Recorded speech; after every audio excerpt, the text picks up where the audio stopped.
je vais peut-être prendre un point de vue un petit peu décalé pour une raison très simple, c'est que je travaille dans le département de philosophie à l'université de Liège. J'ai jamais enseigné dans ce qu'on appelle le secondaire, je suppose chez vous aussi, et d'autre part, j'ai jamais mené d'enquête systématique ou de travail sociologique sur la question de l'école en général, donc j'ai aucune idée de ce qu'il faut faire, hein, en gros. Je vous le dis tout de suite, comme ça c'est réglé. Par contre, si je me suis intéressé aux questions scolaires, c'est parce que j'ai participé à une expérience pédagogique qui s'est menée pendant 3 ans en communauté française de Belgique, qui s'appelle Pédagogie nomade, qui est finie maintenant depuis de bonnes années.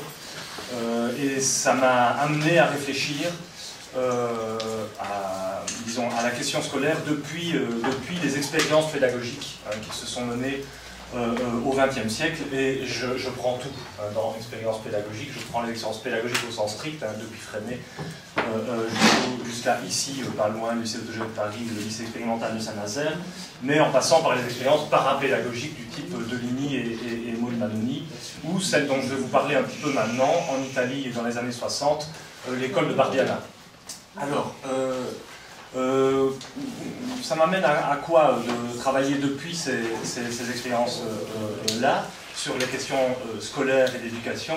Ça m'amène à proposer une réinterprétation de la crise de l'éducation, dont on nous rabat les oreilles depuis au moins Hannah Arendt, donc ça dure depuis un petit temps, cette affaire, et qui, d'autre part, me semble-t-il, permet de mettre sur la table un élément important quand il s'agit de transformer le système éducatif, transformer les modes de scolarité, un élément qui ne vise pas à remplacer les deux objectifs fondamentaux, hein, égalité d'un côté, développement des capacités, des aptitudes, des puissances d'agir et d'être des enfants de l'autre, mais qui disons, s'y ajoutent et visent à les compléter, quoi.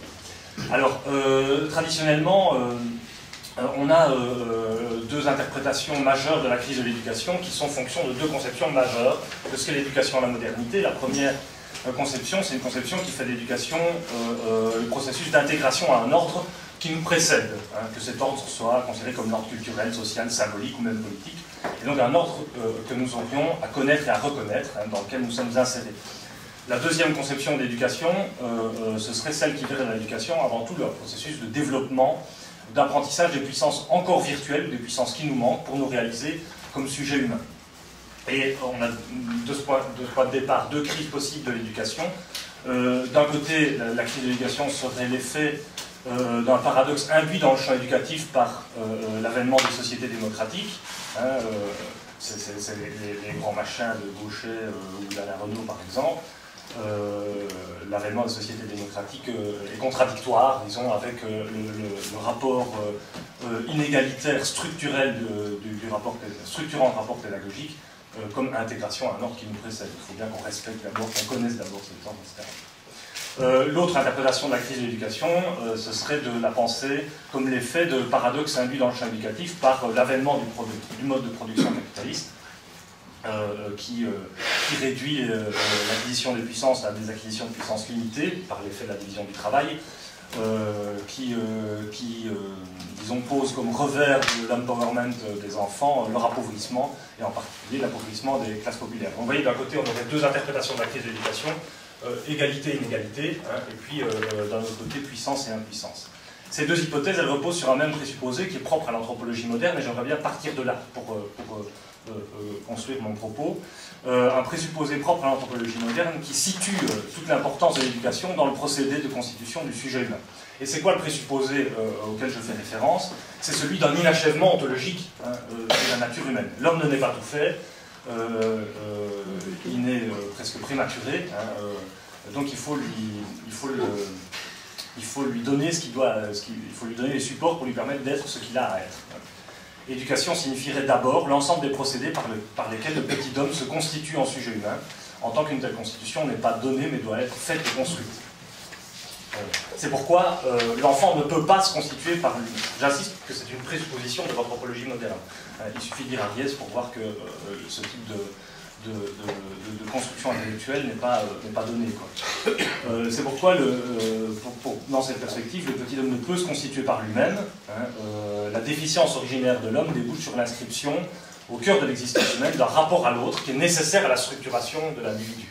J'ai besoin d'un autre pour suppléer au manque de nature humaine qui m'affecte de l'intérieur. Alors ces éléments sont bien connus et on a souvent insisté sur leur portée émancipatoire. Que cette portée soit conçue en termes d'arrachement à l'ordre des instincts et de la tradition. On n'a pas de nature, donc on peut l'inventer, on peut la forger.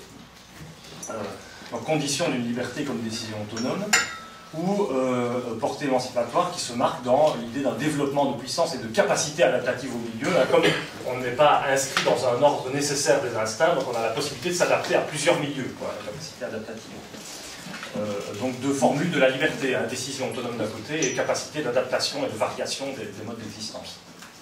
Alors ce qu'on remarque moins souvent, et c'est là-dessus que j'aimerais insister, ce qui fera allusion un petit peu à ce qu'a dit Charlotte Norman en commençant son exposé au sujet de la question du contrôle et de l'angoisse des enseignants, ce qu'on remarque moins souvent, c'est que cette déficience originaire de la nature humaine est aussi la menace d'un échec interne à la constitution du sujet humain. D'un côté, l'inachèvement ontologique fonde la liberté, soustrayant l'existence humaine à tout donner et ouvrant à la multiplicité empirique de ces modes de subjectivation. Mais d'un autre côté, cette thèse ouvre aussi la menace d'un échec interne à l'existence humaine. Dans ce schéma, pour l'anthropologie moderne, l'éducation est nécessaire, parce qu'il n'y a pas de sujet humain qui connaisse une forme d'éducation, qui vienne suppléer à une nature qui lui manque. Mais l'éducation peut aussi échouer. C'est ça qui est très important dans cette affaire, je crois. Si les figures qui suppléent à la déficience de la nature humaine peuvent être multiples, ça peut être, on peut avoir besoin de la famille, besoin d'un père, besoin d'une mère, etc., besoin d'un maître. Si l'altérité qui soutient le dépassement de l'inachèvement ontologique peut prendre plusieurs formes, elles peuvent aussi venir à manquer. Donc vous voyez, il me semble que l'anthropologie moderne pense la réalisation de l'homme sur le fond d'une contingence originaire et structurelle qui rend nécessaire la formation de l'homme, son éducation, mais qui ne cesse d'en menacer la réalisation en même temps. Il y a toujours la possibilité que ça foire, si vous voulez. Et dans cette perspective, il me semble que tout rapport pédagogique à la modernité est affecté d'une angoisse spécifique, l'angoisse que ça foire. Une angoisse spécifique au sens où cette angoisse serait intérieure, endogène à l'idée moderne d'éducation elle-même, comme formation d'un homme né trop tôt et inachevé. L'angoisse, c'est quoi? C'est l'angoisse d'une impossible et pourtant nécessaire maîtrise des rencontres qui constituent les seules causes occasionnelles du processus éducatif. Quelles sont les rencontres que le petit enfant va faire et qui va lui permettre de se réaliser comme sujet humain? Bon, il me semble qu'il y a une angoisse des mauvaises rencontres, quelles sont les rencontres qui ne conviendront pas à sa réalisation, mais il y a aussi une angoisse, disons, plus profonde et plus fondamentale, qui est l'angoisse d'une impassibilité ou d'une indifférence aux rencontres qui se présentent à l'enfant, à l'élève et à l'apprenant. Et c'est cette angoisse à l'indifférence elle-même qui me semble la plus, disons, la plus permanente, persistante. Et l'éducateur, c'est qui? C'est celui qui préside à l'ordonnancement des rencontres, à tenter de conjurer cette double angoisse, angoisse des mauvaises rencontres, angoisse d'une indifférence aux rencontres. Bon, dans cette perspective, vous voyez que la crise de l'éducation est avant tout une crise endogène, je veux dire intérieure à l'idée même d'éducation. L'éducation, ce n'est rien qu'un parcours de situation critique. Dans cette perspective, ce n'est pas quelque chose qui vient d'extérieur.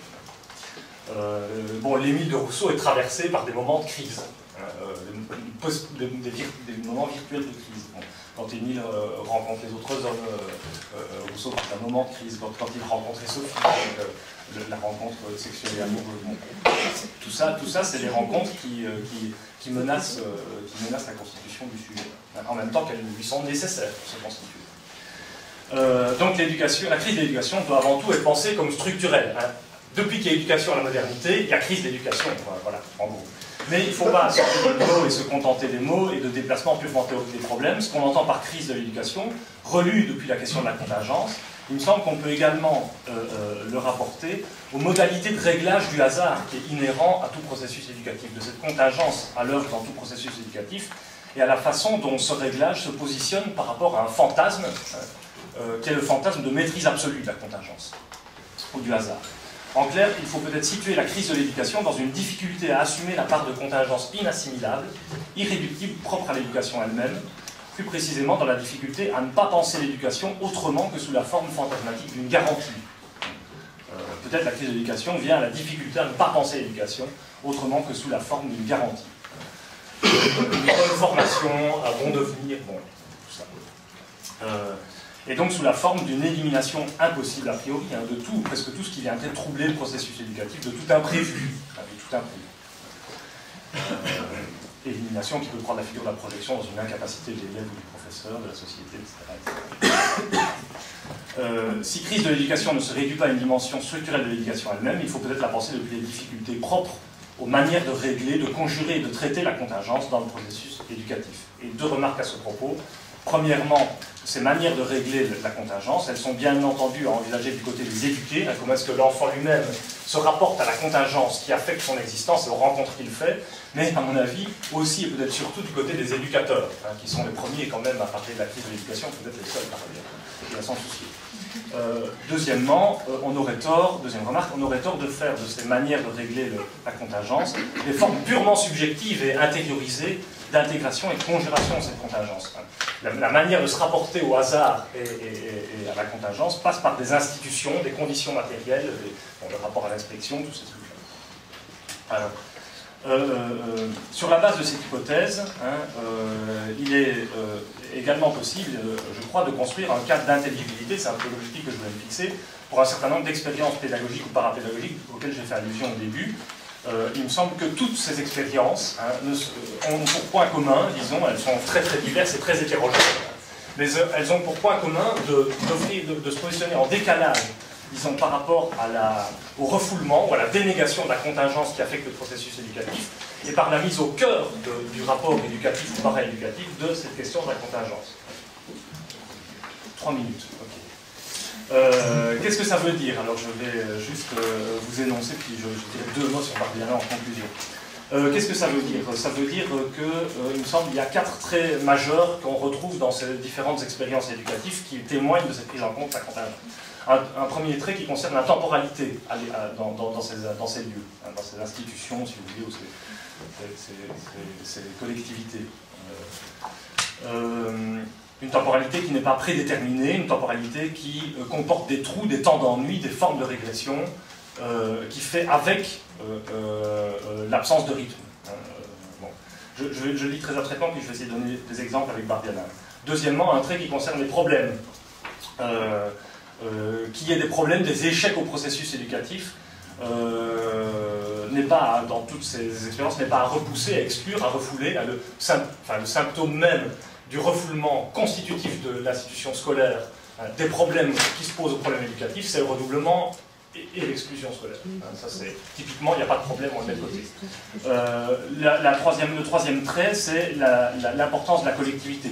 Les problèmes sont mis au cœur du procès éducatif et ces problèmes se traitent collectivement. Ça se fait à plusieurs.